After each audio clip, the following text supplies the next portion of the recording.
सहदेव हे दृष्टदुर्ग होते, सात्विकी होता, सर्वजण होते. पण हे सर्वजण म्हणतात आम्ही शांत राहू आणि एकेकानंच युद्ध तुझ्यासोबत करू. म्हणून तू काय कर, बाहेर ये, आम्ही एकदाच सर्वजण तुला मारणार नाही असं दुर्योधनाला बोलू लागले. भीमा म्हणे तू दोघे जण युद्ध करू समरी विमान. मग भुजंग निघे वारुळातून त्यानी शिवधन निघाला. भीमानं सांगितलं दुर्योधनाला, तू बाहेर ये म्हटलं, मी युद्ध करीन तुझ्यासोबत आणि आपण दोघंच युद्ध करू. मग असं म्हटल्याच्या नंतर जसा नाग जनावर वारुळाच्या बाहेर निघत आहे तशा प्रमाणे आल्हाद हा दुर्योधन लोहाच्या बाहेर निघालेला आहे. क्रोध नेत्र रक्तावर दिसे कवळा तैसा वज्र. इंद्राती जैसे वज्र तैसी गदा करी धडके. मग इकडं हा दुर्योधन आधीच रागात आलेला होता. आता सर्वस्व शरीर रक्तानं भरलेलं होतं. भीमानं सुद्धा आपल्या हातात गदा घेतली आणि गदा घेऊन त्या दुर्योधनासोबत युद्धाला हा तयार झाला. जसा इंद्र आपल्या हातामध्ये शस्त्र घेऊन रणांगणामध्ये युद्ध करायला जातो तशा प्रमाणे या ठिकाणी कोण हा भीम दिसू लागला. दृष्टद्युम्न चातकी बळी हातावरी हाता आणि तिथे वेळी. गदा सती सकळी देखून बोले शोधन. दुर्योधनाला भीम युद्धाला तयार झाला. त्यावेळेस हे दृष्टदुर्म सात्यकी हसू लागले, हातावर अशा टाळ्या बाजू लागले. म्हणजे आला हा दुर्योधन आणि दुर्योधनाला पाहून त्याच्याकडं पाहत हसून हे काय बोलू लागलेले आहे त्यांना. हसता बहुत मिळत परी गदा घाये चूर्ण करीन. व्याघ्रांचा चेष्टा करून रसत कैसा वंचन. मग ह्याने काय केलं, हसू लागले. हसल्याच्या नंतर ह्या दुर्योधनानं पाहिलं आणि हे म्हणतात, अरे कितीही बैल ताकदवान जरी असला तरी वाघासमोर त्याचं काही चालतंय का, अशी परिस्थिती तुझी झालेली आहे असं दुर्योधनाला हे बोलू लागले दोघं. एक एक उठन करामसी युद्ध खंडन. धर्मा तू धर्मपरायण साक्ष या गोष्टी. मग हा दुर्योधनाला हे दोघांकडे पाहिल्याच्या नंतर ह्याला थोडंसं वाईट वाटलं. पण हा दुर्योधन म्हणतो, धर्मराजा मी तुम्हाला साक्षीला ठेवून सांगतो की युद्ध हे धर्मानं करा, एकेकानं या, माझ्यासोबत युद्ध करा असं म्हणून दुर्योधन युद्धाला तयार होऊ लागलेला आहे. एकावरी बहुत जण उठावे हा धर्मपूर्ण. पार्थ म्हणे तरी अभिमन्य कैसा मरला सम्रांगणी. दुर्योधन म्हणतो, एका व्यक्तीवर 4 जणांनी हल्ला करणं त्याला धर्मयुद्ध म्हणत नाही. एका माणसाने एकाच जणांसोबत युद्ध करावं, तिसऱ्यानं त्या युद्धात मारामारीत पडू नये हे धर्म सांगते.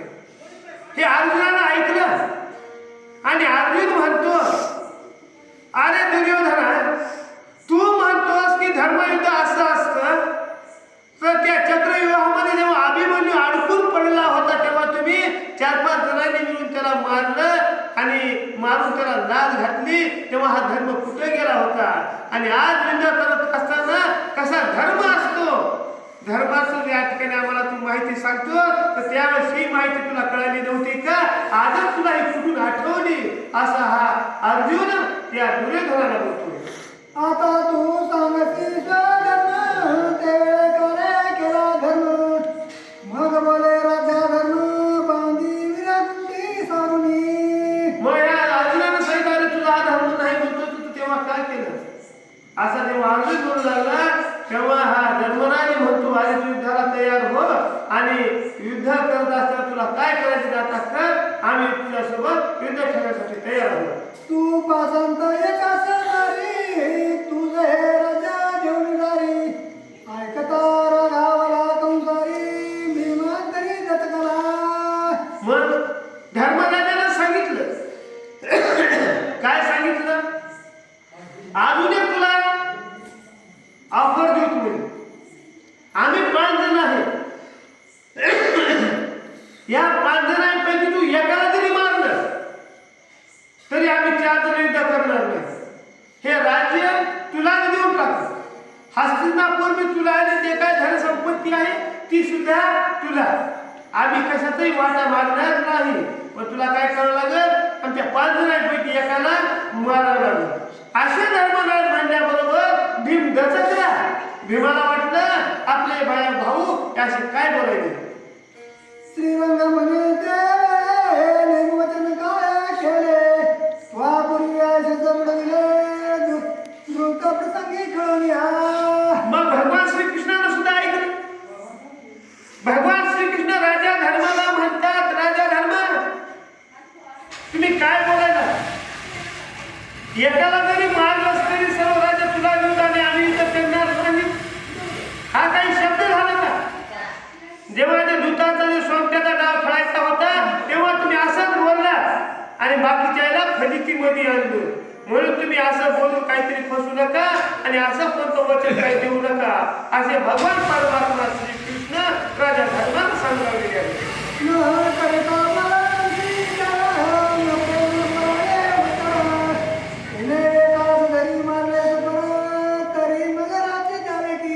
मग तुम्ही राजे आहेत, मग एवढे तुम्ही राजे आहेत तर राजाने काय करावं, विचार करून बोलावं.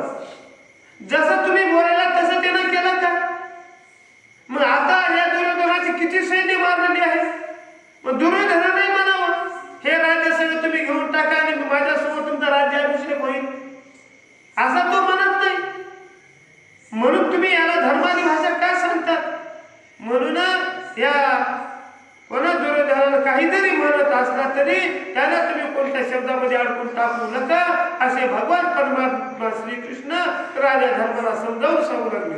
आपण असं नाही बुद्धीचा चार, दुसरी असं कुशल विचार, तरी दोन हाती पडेल निर्धार यांत सध्या नसेची. एखादं कार्य करत असताना जर आपल्याला बुद्धी नसेल तर आपल्या पद्धतीने होईल ते करावं, नाही तर गप्प बसा. आणि ते कार्य करत असताना दुसऱ्याच्या बुद्धीचा जर आपण वापर केला तर कार्य सिद्धीला जाणारच नाही. कारण परबुद्धी ही दुसऱ्याची बुद्धी कशी आहे, नाश करणारी आहे. आणि दुसऱ्याच्या बुद्धीचा वापर केला तर यश कोणताही होत नाही. म्हणून तू काय कर, स्वतःच्या बुद्धीनं बोला. दुर्योधन काही जरी बोलत असला तरी कोणत्या तरी शब्दामध्ये तुम्ही अडकून पडू नका. भीम बळच आहे सबळ, दुर्योधन बळकट विशेष कुशळ, कैसी संता संपादेर वेळ मग हे चिंता झाली तसे. मग हे भगवान श्रीकृष्ण म्हणतात ह्याच्यामध्ये ताकद खूप आहे. भीमा दुर्योधनाची ताकद आहे, ही युद्ध करते. पण युद्ध करायचं असताना बरेपर्यंत ताण असतो. वेळ कोणती कशी येते ही काही सांगता येत नसती. म्हणून या ठिकाणी आपण कुठं बांधील राहू नये. युद्ध करत असताना निष्फळ भावनेनं युद्ध करायचं, तर कोणाच्या शब्दामध्ये अडकून पडायचं नाही असे भगवान श्रीकृष्ण बोलू लागले. भीम म्हणे कंसात का पाठीराखा, या दुर्योधना मशका क्षण न लागे जिंकावया. त्यावेळेस हा भीमानं सर्व काही ऐकलं आणि भीम म्हणतो भगवान श्रीकृष्णाला भगवंत. एवढे साक्षात भगवान परमात्मा पाठीमाग असताना आम्हाला कशाची भीती आहे. तुमचा आशीर्वाद आमच्या पाठीशी जर राहिला तर क्षणार्धामध्ये आम्ही या दुर्योधनाला मारून टाकू. असंच या ठिकाणी आम्ही करण्याची आमची ताकद आहे. पण त्या ताकदीमागे तुमचा आशीर्वाद महत्वाचा आहे. असं असणारा भीम भगवान श्रीकृष्णाला बोलू लागलेले आहे. भीम गदा घेऊन उठला, अंके ब्रह्मकट गाजविला, दुर्योधन सरसावला जरासंधा सारिकाची. हातामध्ये गदा घेतली आणि भीम जेव्हा युद्धाला आला तेव्हा दुर्योधन सुद्धा युद्धाला तयार झाला. जसा जरासंध युद्धाला तयार झालेला होता तशा प्रकारचा दुर्योधन सुद्धा युद्धाला तयार झालेला आहे. वक्रोदर म्हणे ते वेळी शकुनीच्या बोले करणे केली, ती दुःखे फळे सकळी भोगी आता पाप्या. भीम म्हणतो दुर्योधनाला, अरे दुर्योधना तू आतापर्यंत करणी केलीस हे त्या शकुनीचं ऐकून केलं. शकुनी कपटी आहे आणि त्या कपटी भावनेने त्यानं अनेक प्रकारचे विघ्न आम्हाला आणण्याचा प्रयत्न केला. आणि तू त्याच्या बुद्धीचा वापर करून तू आम्हाला त्रास दिला, तर त्याचं प्रायचित्त तू आता भोग, असं असणारा भीम त्या दुर्योधनाला बोलू लागला. भीम द्रोण कर्ण वीर पंडित जैसे दिनकर ते मारी रे समज तूच कटाराची. अरे दुर्योधना, तू कसा आहे? तुझ्या नादाला लागून अनेक जणांचं वाटोळं झालं. पितामह भीष्माचार्य रणांगणाच्या ठिकाणी मरण पावले. गुरु द्रोणाचार्य त्यांना आपला प्राण सोडावा लागला. अनेक मोठे शूरवीर त्यांना आपल्या रणांगणामध्ये आहुती द्यावी लागली. हे सर्व कोणामुळे झालं? तुझ्यामुळे झालं. असं असणार तो भीम दुर्योधनाला बोलतोय. दुर्योधन म्हणे वागना किती करशी भीमसेना जीवनावीन मेघ गर्जना व्यर्थ जैसी गडगडी. हा दुर्योधन म्हणतो भीमाला, अरे का गप्पा मारायलास? उगाच मोठेपणाचं लक्ष मला सांगू नको. तुला युद्ध करायचंय ना, युद्ध कर. नुसती गर्जना करून जमत नाही. आबाळ गरजलं म्हणजे किती मोठा पाऊस पडेल. जसं आबाळ गरजलं तेवढा पाऊस पडतो का? अजिबात पडत नाही. तसं तू जसं ढगाची गर्जनाचा आवाज येतो तशी तू नुसती गर्जना करायला, पण तुझ्या शब्दात ताकद कुठंच नाही, असा दुर्योधन त्या भीमाला बोलतोय. आजी आजी तुझा घेन प्राण गजपुरीचे राजे पावेन तो बळीराम तीर्थे करून ते त्याला कसमत. ज्या वेळेस हा भीम म्हणू लागला, दुर्योधना मी तुला आता मारल्याशिवाय राहणार नाही. ह्या दोघांचं संभाषण चालू होतं. भगवान परमात्मा श्रीकृष्ण होते, 5 पांडव होते, दुर्योधन होते. भीमाचं आणि दुर्योधनाचं बोलणं चालू होतं.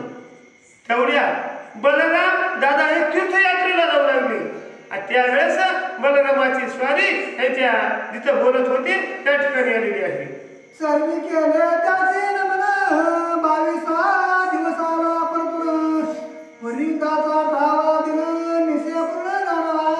पुन्हा हे आले होते तीर्थयात्रेला जाता. त्यांनी विचार केला होता, श्रीकृष्ण 18 दिवस झाले म्हणजे अजून काय भेटले नाही. आणि त्याच्या आधी 4 दिवसांनी गेलेत म्हणजे 22 दिवस झाले कृष्ण येऊन. मग हे जेव्हा भगवान श्रीकृष्ण तिथे दिसले तेव्हा सर्वांनी मिळून बलरामाला नमस्कार केला. आणि त्यावेळेस काय म्हणतात, भीम बळीरामाचे शिष्य झालं रेवतीवरा जय वंदिती चरण प्रार्थना युद्ध पहा म्हणते. मग दुर्योधन होते, कौरव होते. या कौरवाने सुद्धा विद्या बलरामापासून शिकलेली होती. आणि जसे द्रोणाचार्य होते आदरणीय ठिकाणी, तसे बलराम सुद्धा होते सर्वांना. त्यावेळेस हे म्हणतात की तुम्ही त्यापासून आम्ही शिकलेले आहोत, मग आता आमचं युद्ध चालू आहे, ते युद्ध तुम्ही पहा, अशी विनंती बलरामाला करण्यात आली. त्यावेळेस हे बलराम काय म्हणतात, बळीभद्र म्हणे कामात स्वयंमत पंचका थोरा तीर्थ युद्ध करिता मोक्ष प्राप्त झाला ते त्यावेळी. मग बळीराम दादा म्हणू लागले, तुम्ही इथं युद्ध करायला, पण ह्या तीर्थापेक्षा पुढे एक कोणता पंचक नावाचं तीर्थ चांगलं आहे म्हटलं. युद्ध करत असताना तिथं काय 5 नद्याचा संगम झालेला आहे, पवित्र तीर्थ तिथं आहे. आणि तुम्ही जर समजा त्या तीर्थक्षेत्रावर युद्ध केलं आणि तिथं जर कोणी त्या तीर्थक्षेत्रावर मेलं तर त्याला मोक्ष प्राप्ती होत असते. म्हणून तुम्ही काय करा, इथं युद्ध न करता तिथं जाऊन युद्ध करू, असं त्या बळीराम दादांनी त्या सर्वांना सांगितलं. मग सर्वई उठून आले सोमंत पंचकीर्तीला लागून युद्धासर धावले दोघेजण किती. मग सर्वजण निघाले. जे तीर्थ बळराम दादांना सांगितलं होतं तिथं आले आणि तिथं जाऊन पुन्हा युद्धाची तयारी यांनी केलेली आहे.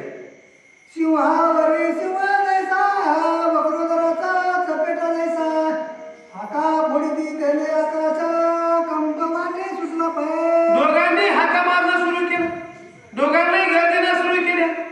जसा सिंहनाद होतो तशी यांच्या आवाजांची गर्जना होऊ लागली. आणि अशा गर्जनेमध्ये त्या दोघांचं युद्ध सुरू होणार. तेव्हा पुढं काय झालं, पुरी जरा संग भीमचन की सुंदर भोगेजन की वाले आणि सूर्यनंदन तैसे दोघे प्रती. कसं युद्ध झालं म्हणले, रामायणामध्ये वालीचा आणि